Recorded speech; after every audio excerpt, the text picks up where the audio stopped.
Është mbajtur këtë të hënë në Pogradec mbledhja e Këshillit Bashkiak për muajin dhjetor. Rendi ditës ka pasur 40 projekt vendime, të cilat janë kthyer në vendime. Mësohet gjithashtu se është miratuar fond ndihme për 30 familje të cilat u përmbytën nga shirat e fundit.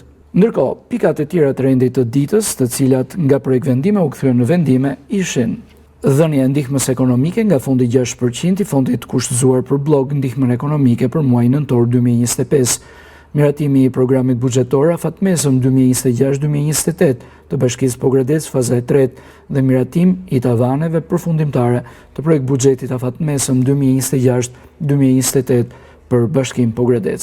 Miratim dhe detajimi i buxhetit Bashkisë Pogradec për vitin 2026. Për akordimin e ndihmës financiare zotit Nexhi Piperi, Legja 5 Bashkia Pogradec për shkak të dëmtimit të banesës nga rënia e zjarrit. Miratim me bursë të nxënësve të mesëm profesional për vitin shkollor 2025-2026. Miratim me bursë të nxënësve të arsimit parauniversitar për vitin shkollor 2025-2026.